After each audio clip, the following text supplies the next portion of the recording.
స్థలానికి ఈ రాత్రి రావడం చాలా సంతోషంగా అనిపిస్తూ ఉంది. మరి నేను కూడా ఈ 2 దినాలు మీ ముందు నిలబడి దేవుని మాటలు మీకు వివరించే అవకాశం ప్రభు నాకు కలిగించినందుకు నేను ప్రభుని స్తుతిస్తూ ప్రేమతో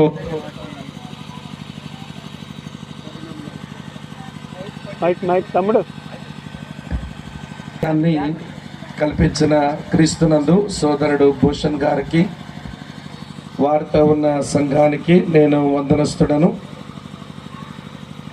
మరి ఈ 2 దినాల్లో దేవుని వాక్యంతో మీకు సేవ చేయటం ఇది దేవుడు నాకు అనుగ్రహించిన మహాభాగ్యంగా ఎంచి నేను దేవునికి మరోమారు కృతజ్ఞతలు తెలుపుకుంటూ ఉన్నాను. మరి నేను ఈ గ్రామానికి రావడం ఇదేమీ మొదటిసారి కాదు.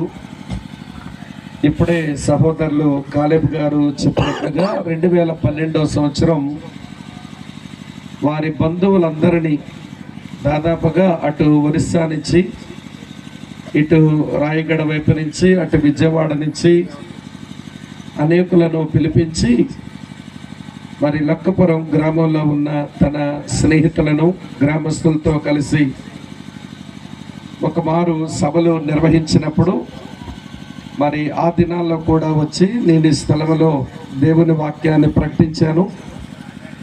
మధ్యలో కూడా 1-2 మార్లు ఈ గ్రామానికి వచ్చాను. మరోసారి ఈ గ్రామానికి వచ్చి దేవుని వాక్యంతో మీకు పరిచర్య చేయడం ఇది గొప్ప భాగ్యం. ప్రియులు నాగరాజు గారు, కాలేబ్ గారు తన జీవిత సాక్ష్యాన్ని చెబుతా ఉన్నప్పుడు దేవుడు పెంటకొప్పల మీద నుంచి దీనులను పైకి లేపువాడు అనే మాట ఎంత నిజం. నీ అంగలార్పును నేను నాట్యంగా మారుస్తాను అనే మాట ఎంత నిజం. నీ గోనె పట్ట తొలగించి నీకు సంతోష వస్త్రాన్ని ధరింపచేస్తాను అనే మాట ఎంత నిజం. ప్రియులు నాగరాజు గారి యొక్క జీవితాన్ని మనం చూస్తూ ఉన్నప్పుడు దేవుడు తన జీవితంలో చేసిన అనేకమైన మార్పులు, ప్రియులారా, బూడిదలో నుంచి ఒక బంగారాన్ని బయటకు తెచ్చినట్టుగా దేవుడు తీసుకుని వచ్చి అనేకుల ఎదుట తనను సాక్షిగా నిలబెట్టి దేవుని మాటలు, దేవుని పిల్లల సావాసం తన బ్రతుకు ఎలాంటి పరివర్తన తీసుకుని వచ్చిందో సోదరులు చెప్తా ఉన్నప్పుడు భలే సంతోషం అనిపించి ప్రభువుకు నేను స్తోత్రాలు చెల్లిస్తా ఉన్నాను. ఈ సాక్ష్యం విన్న తర్వాత మళ్ళీ ఏదో పెద్ద ప్రసంగం మళ్ళీ పెద్ద చేయాల్సిన అవసరం లేదు అని అనిపిస్తుంది. చీకటిలో కొట్టుమట్టి ఆడుతున్న ఆయనకు వెలుగులోనికి తెచ్చి ఆ వెలుగైన దేవుని గూర్చి సాక్షిగా తను నిలబెట్టి వాడుకుంటున్న తీరు అది చాలా అద్భుతం. అయినా దేవుని యొక్క వాక్యంలో ఉజ్జీవం ఉంటుంది కనుక దేవుని సేవకునిగా నేను కూడా దేవుని వాక్యం చెప్పేందుకే నేను పిలువబడిన కారణం చేత కొద్ది నిమిషాలు నేను దేవుని వాక్యం మీతో చెబుతాను. ఇవి క్రిస్మస్ సువార్త సభలు. ప్రభు అయిన యేసుక్రీస్తు వారి యొక్క జననమును జ్ఞాపకం చేసుకుంటూ ఈ సువార్త సభలను నిర్వహిస్తున్న ఈ క్రమంలో గతించిన రాత్రి ఎవరైతే 2000 సంవత్సరాల క్రిందట బెత్లెహేము అనే చిన్న ఊరిలో పుట్టి పశువుల శాలలో పశువుల తొట్టెలో పరుండబెట్టబడిన ఆ పిల్లాడు తన గురించి తాను ఏమని చెప్పుకున్నాడో నేను చెప్పాను. యేసు ప్రభు ఈ లోకములోనికి వచ్చిన తర్వాత తన గురించి తాను చెప్పుకున్న తొలి మాట ఇలా ఉంది: మీరు ఆకాశము తెరవబొట్టయు మనుష్య కుమారుని పైగా దేవుని దూతలు ఎక్కుచూ దిగుచూ ఉండుటయు మీరు చూస్తారు అన్నాడు. నా గురించి మీరు ఏమని అనుకుంటున్నారో అనుకోండి, కానీ ఇంకో చేయి తీసుకో. నేను ఎవరిని అంటే మనుషుల కొరకు వేయబడిన నేను ఒక పరలోకపు నిచ్చెనను అని చెప్పాడు. నేను ఒక నిచ్చెన లాంటి వాడిని. ఆ నిచ్చెన ఎలాంటి నిచ్చెనో బెత్లెహేము అనే చిన్న కుగ్రామంలో ప్రత్యక్షమైన ఆ నిచ్చెన చూడు వైర్ కటింగ్ అయ్యి మనుషులకు ఎలాంటి అద్భుతమైన సేవలు అందిస్తూ వచ్చిందో నేను రాత్రి విఫలంగా చెప్పాను. సరే, ఈ రాత్రి ఈ క్రిస్మస్ సువార్త సభలలో బ్యాక్ తిప్పుదా బ్యాక్ ఈ చివరి రాత్రి బ్యాక్ కూడా కవర్ ఒకే ఒక లైన్ బైబిల్లోంచి చదివి బ్యాక్ కూడా నేను మీకు నా క్రిస్మస్ సువార్త సందేశాన్ని చెప్పే ప్రయత్నం చేయకూరుతా ఉన్నాను.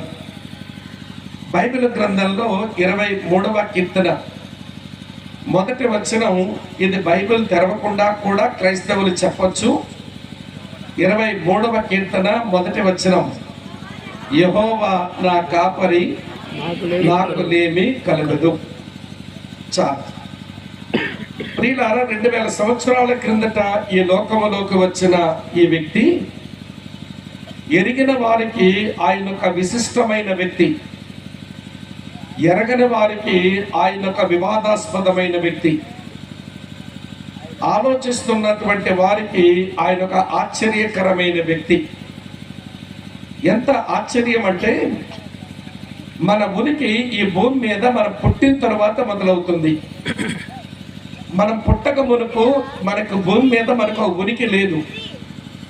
కానీ 2000 సంవత్సరాల క్రిందట బెత్లెహేములో పుట్టిన ఆయన ఉనికి బెత్లెహేముతోనే ఆరంభం కాలేదు. ఆయన ఈ లోకములోనికి రాకమునిపే ఆయన ఉన్నవాడు. ఆది యందు వాక్యము ఉండెను, వాక్యము దేవుని యొద్ద ఉండెను, వాక్యము దేవుడై ఉండెను అని రాసి ఉంది ఆయనను గూర్చి. అలాగనే ఆ వాక్యం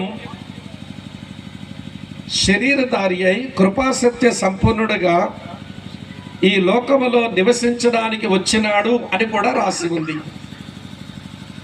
ఆయన పుట్టాడు అంటే అప్పుడే అతని ఉనికి ఆరంభం కాలేదు. ఆయన ఈ లోకములోనికి వచ్చాడు అనగా ఇంతకు మునుపు ఆయన ఎక్కడో ఉన్నాడు. నిత్యత్వ భూతకాలములోనే ఉన్నవాడు శరీరముతో ఈ లోకానికి వచ్చాడు. మన ఉనికి మన పుట్టుకతో ఆరంభమైంది, కానీ ఆయన ఉనికి పుట్టుకతో ఆరంభం కాలేదు. ఆలోచించే వారికి ఒక ఆశ్చర్యకరమైన వ్యక్తి అని ఎందుకన్నానంటే, మనం పుట్టాము, ఎప్పుడు పుడతామో మనకు తెలియదు. కానీ యేసు పుట్టాడు, ఎప్పుడు పుట్టాలో తెలిసి చెప్పి మరీ పుట్టాడు. మనం పుట్టాం, ఎవరికి పుడతామో మనం తెలిసి మనం పుట్టలేదు.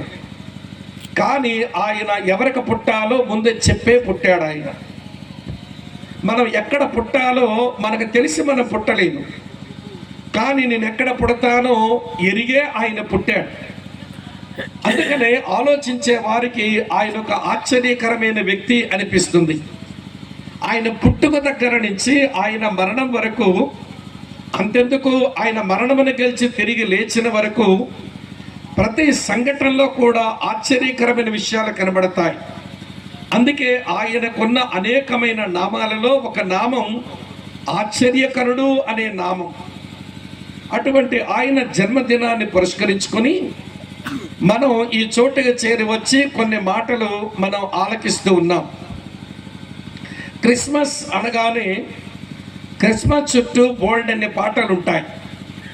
బైబిల్ గ్రంథంలో యేసయ్య జననం మత్తయి అనే భక్తుడు వ్రాశాడు, లూకా అనే భక్తుడు కూడా వ్రాశాడు. ఈ రెండు సువార్త గ్రంథాలలో ఆయన పుట్టుకను వచ్చి రాసినప్పుడు ఆయన పుట్టుక చుట్టూ పాటలే పాటలు. జకర్యా అనే ఆయన పాడాడు ఒక పాట, ఎలిజబెత్ అనే ఒక అమ్మ పాడింది ఒక పాట, మరియా అనే ఒక అమ్మ పాడింది ఒక పాట, ఆకాశములో దేవదూతల పాడారు ఒక పాట, సిమియోను అనే ఒక ఆయన పాడాడు ఒక పాట, అన్న అనే ఆమె స్తుతిస్తూ ఆమె కూడా పాడింది ఒక పాట. అసలు క్రిస్మస్ అంటేనే పాటలు.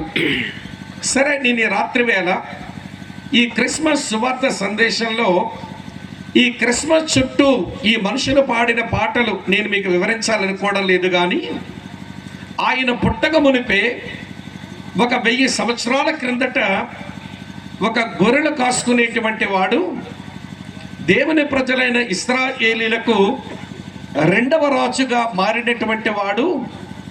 ఆయన పాడుకున్న క్రిస్మస్ పాటలో ఒక లైన్ మీకు చెప్దామనుకుంటున్నాను. యెహోవా నా కాపరి, నాకు లేమి కలగదు అనే ఈ పాటలో మొదటి లైన్, ఇది ఒక క్రిస్మస్ పాట. ఆయన పుట్టక మునిపే 1000 సంవత్సరాల క్రిందట పాడుకున్న ఒక క్రిస్మస్ పాట. మీకు ఒక మాట చెప్పనా, ఈ పాట 3000 సంవత్సరాల కిందటికి మనకి, ఇది 3000 సంవత్సరాల క్రిందటి పాట. ఇది ఒక ముసలి పాట, కానీ దీని శక్తి, దీని శోభ ఏమీ తగ్గలేదు. ఈ పాటను ఎవరైతే ధ్యానం చేస్తుంటారో వారు చాలా విషయాలు తెలుసుకుంటారు. ఈ పాట ధ్యానం చేసి సంగతులు జీవితంలో తెచ్చుకున్న వారు చాలా పరివర్తన చెంది వారు రూపాంతరం నొందుతారు. సరే, యెహోవా నా కాపరి, నాకు లేమి కలుగదు అని పాడాడుగా. ఆరంభంలో గొర్రెలు కాసుకున్నాడు, తరువాత ఇశ్రాయేలీలకు 2వ రాజుగా మారాడు. ఆయన్నే పోయి అడుగుదాం. ఆయన పేరు దావీదు. దావీదు, ఏంటి నీ క్రిస్మస్ పాట? మొదటి లైన్లో యెహోవా నా కాపరి, నాకు లేమి కలగదు అని అన్నావే, ఈ మాటను మమ్మల్ని ఏమని అర్థం చేసుకోమంటావు అని అంటే, దావీదు అంటున్నాడు, క్రిస్మస్ అంటే సంతృప్తి యొక్క రహస్యమేనండి అన్నాడు. నేను పాడిన ఒక్క లైన్లో సంతృప్తి యొక్క రహస్యాన్ని పాడానండి అంటున్నాడు ఆయన. ఏమిటో ఆ సంతృప్తి యొక్క రహస్యం లేదా ఆనందం యొక్క రహస్యం నేను విపులంగా మీకు వివరించే ప్రయత్నం చేస్తాను. ఈ భూమి మీద పుట్టినటువంటి వారు ఎవరైనా కావచ్చు, వారి కులం ఏదైనా, జాతి ఏదైనా, వారి మతం ఏదైనా, వారి యొక్క ఆర్థిక స్థితిగతులు ఎట్లున్నా, వారి విద్యా బుద్ధుల స్థాయి ఎట్లున్నా, ప్రతి వాడు ఈ భూమి మీద సంతోషంగా, ఆనందంగా, సంతృప్తిగా బ్రతకాలని అనుకుంటాడు. నా జీవితకాలం అంతా దుఃఖం ఉంటే చాలు అనుకునే వారు ఎవరుంటారు? నా జీవితం అంతా అసంతృప్తితోనే ఉంటే చాలు అని ఎవరు